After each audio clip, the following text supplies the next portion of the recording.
you ever wondered what the last moment of a species looks like? The exact second a whole line of life ends. For most of human history, extinctions happened off-screen. A species would thin out and then slip away, unnoticed. But once in a rare while, the camera arrived before the silence did. Not to rescue, to witness. And that is what makes these photos so heavy. You are not looking at wildlife. You are looking at the final evidence they were ever here. In this video, we trace 7 of those final photographs, the last known images of animals that have since disappeared from the Earth. 7 frames that survived. 7 species that did not. So, let's begin with the most unsettling first, because this one does not end in mystery, it ends with names. 8. The Great Auk. Did you know the penguins we know today are not the first penguins? The word penguin was first used in the 1500s for great auk, a flightless seabird of the North Atlantic. And the way it ended is cruelty on record. The great auk looked like a northern penguin built for cold water. It stood about 75 centimeters tall and weighed roughly 5 kilograms. Its back was black, and in summer a bright white patch appeared near its eye. It couldn't fly. The wings were too small, but they were perfect for swimming. On land it was slow and exposed. In the ocean it was a diver, slicing after fish like a torpedo. And that is what doomed it. Because it could not fly away, and because it bred in dense colonies on a few rocky islands, people could walk into a nesting site and take them in bulk. First for meat, oil, and feathers. Later for something worse. As the bird became rare, collectors began hunting the last skins and the last eggs. Then came the ending with names. In June 1844, the last confirmed breeding pair was found on Eldey Island, Iceland, incubating a single egg. A merchant wanted specimens, and for that, John Branson and Sigurdur Isleifsson strangled the parents, and Ketil Ketilsson smashed the egg with his boot. It gets even more heartbreaking. 4 years earlier, in July 1840, the last great auk seen in Britain was also caught on St. Kilda, tied up, kept alive for 3 days, then killed during a storm because people feared it was a witch. And that is what makes the great auk different. We do not just know it is gone, we know exactly how it was erased. So today, when we show a great auk on screen, we are almost never seeing a living animal.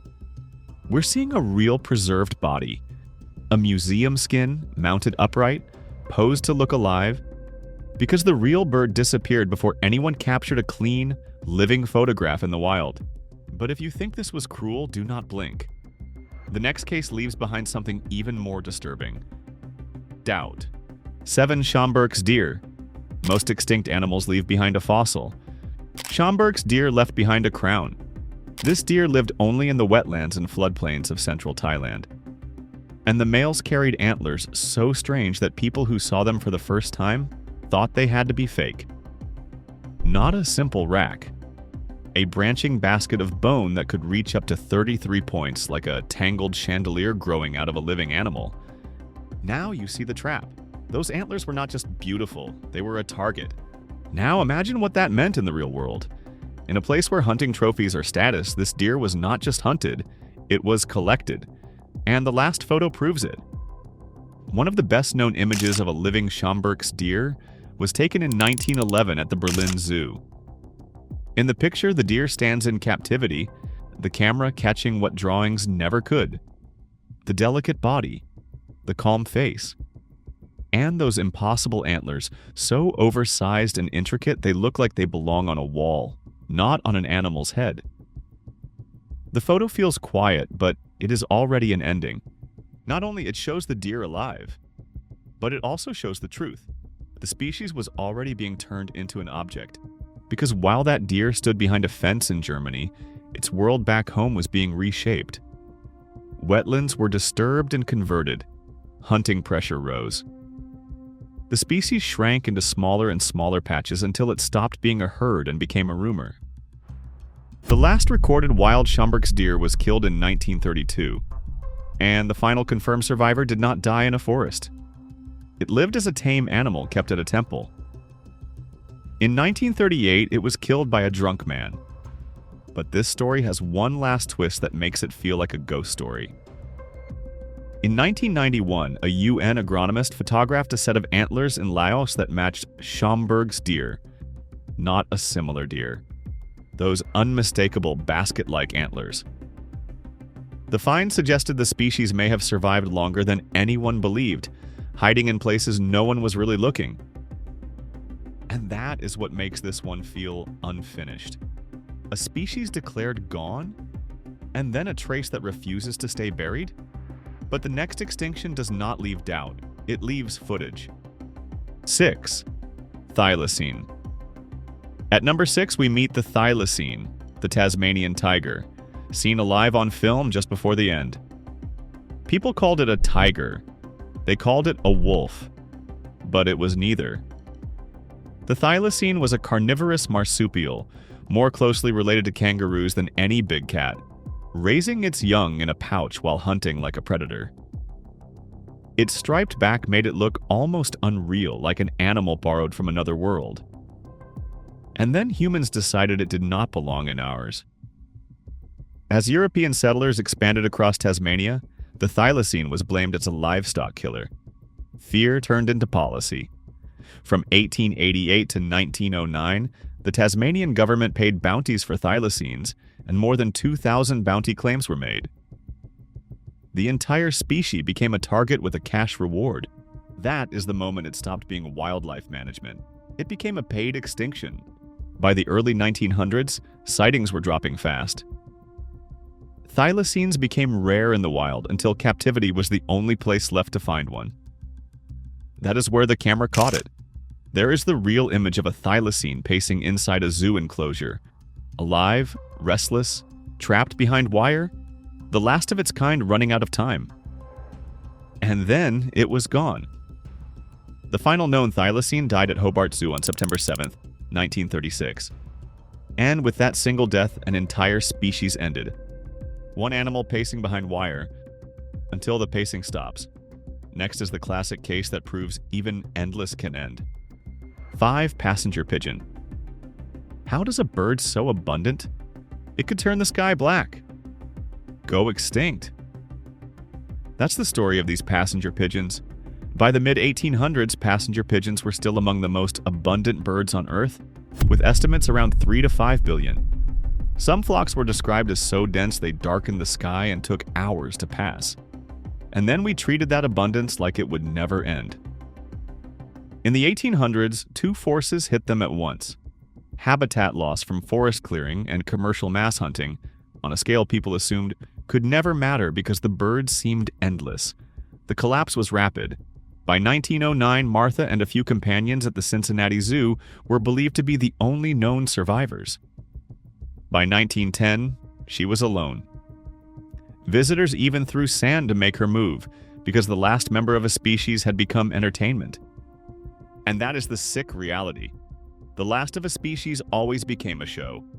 The photo you are seeing is Martha inside her enclosure at the Cincinnati Zoo, taken in 1912. Martha died on September 1st, 1914, and with that one death, a species that had once numbered in the billions ended forever, and the final detail is even more chilling. After she died, her body was frozen into a large block of ice and shipped by train to the Smithsonian, where she was preserved as a specimen. The last photograph became a museum object. 4. Gastric brooding frog. The last photo of this frog does not look real. It shows a mother frog with a baby frog emerging from her mouth. Not because she is eating it, because that is how this species gave birth. This was the gastric brooding frog from Queensland, Australia. And it was the strangest Mother's Nature has ever produced. These frogs were the only known animals on Earth that turned its own stomach into a nursery. The mother swallowed fertilized eggs, her stomach shut down digestion, and weeks later she released fully formed froglets through her mouth. That is why the photo is so haunting. You are not looking at a fossil reconstruction. You are looking at a biological miracle caught on camera while it still existed. And then it vanished almost immediately. The southern species, Rheobatrachus silus, was discovered in 1972, last seen in the wild in 1981, and the last known captive animal died in 1983. The northern species, Rheobatrachus vitellinus, was named in 1984, then disappeared by 1985. Almost as soon as science gave it a name, it was gone. The exact cause is still argued, but the timeline lines up with the era when chytrid fungus was hammering amphibians across Australia, and habitat pressures did not help. Scientists searched again and again, but the creek stayed silent. Now here's the twist. Unlike most extinct animals on this list, this story still has a pulse. In 2013, scientists used preserved gastric brooding frog tissue to create early cloned embryos in another frog's eggs. This is the first time in the video where the ending almost bends. Almost. It is not a revival yet, but it is the closest thing we have to reversing an ending that came far too fast. For what's about to come, you gotta brace yourself because the next extinction is the opposite. Not a mystery, not a disease, a decision. 3. Barbary lion. Some animals did not go extinct because nature failed them. They went extinct because we forced them to. The Barbary lion was one of them. For centuries, it haunted North Africa's mountains and forests. And what made it unforgettable was its look. Males carried long, dark manes, sometimes so heavy they fell over the shoulders and down the belly, giving the lion a darker, bulkier silhouette than most lions today. But then humans started using the magnificent Barbary for human power play. In Roman North Africa, lions were regularly captured for public spectacles, the kind of arena entertainment designed to prove who was in control. So, even before rifles existed, this lion was already being removed from its world and turned into a symbol. Then the modern era arrived, and with it came the rifles and bounties. The killing became efficient. Populations were pushed into smaller mountain pockets, cut off, and wiped out. And this is where the story becomes haunting, because we are not talking about ancient time. We are talking about the age of records. In 1925, a French military photographer named Marcelin Flandrin took what is widely cited as the last visual record of a wild Barbary lion, spotted during a flight along the Casablanca to Dakar air route. One distant animal in one frame, already looking like a relic while it was still alive. And even that was not the clean ending people hoped for. Historical accounts place the last recorded shooting of a wild Barbary lion in Morocco in 1942, near Tizi Tichka in the Atlas Mountains. But a detailed scientific review of hunting and sighting records argues the decline did not end in one simple date. It suggests small, scattered groups may have survived longer, with evidence pointing to lions lingering in Algeria into the early 1960s and in Morocco into the mid-1960s. The second last story in this video is one humans actually tried to save but could not. It was the Lycian rail. 2 Lycian rail. The second last story in this video is one humans actually tried to save but could not. It was the Lycian rail. The Lycian rail was a tiny flightless bird found only on Lycian Island in the northwestern Hawaiian Islands. For most of its history, the island had no land predators, so the rail did not need wings. It ran through low vegetation, fearless and exposed, living off insects and whatever the island could offer. But then its world was wrecked by something that did not belong there. Rabbits. With nothing to control them, the rabbits multiplied and stripped the island bare. The plants disappeared, the cover disappeared. The soil turned to dust, and for a bird that lived close to the ground, that meant nowhere to hide and nothing left to hold the ecosystem together. That is why the last visuals matter so much here. See how one wrongly introduced species can delete an entire habitat fast? In 1923, during the USS Tanager expedition, scientists filmed the rail moving through a landscape that was already being destroyed. It is one of the last times the species was ever captured alive in its original home. By then, Laysan itself was basically finished for them. So people tried one last move. They relocated some rails to Midway, and for a moment, it looked like the rescue worked. But the ending still came. During World War II, rats arrived on Midway, and the last population collapsed. The last Laysan rail was seen on Eastern Island, Midway, in June 1944. This takes us to our last story, and perhaps the most heart-wrenching. One Kauai-o'o bird. Some extinctions end with a body. This one ends with a voice. The Kauai-o'o was a small Hawaiian forest bird, just over 20 centimeters long, with a mostly black head, wings, and a tail. But its most striking feature was the rich golden yellow leg feathers, bright against the dark body. It even had yellow irises, a rare detail that made it look almost unreal up close. It lived in Kauai's wet forests and fed heavily on nectar, using a slightly curved bill to sip from native plants like lobelias. It was living peacefully, but then the island changed. Predators were introduced, mosquito-borne diseases spread, forest habitat shrank. By the early 1970s, only about 36 were thought to remain. By 1981, observers could find just one last pair. Then a hurricane wiped out what was left of their fragile world. Hurricane Iwa in 1982 is widely linked to the disappearance of the last female. The male survived, alone. For years, he kept doing what his species had always done. He called for a mate. In 1987, researchers recorded that call. It is the last known sound of the Kauai-o'o, a mating call answered by silence.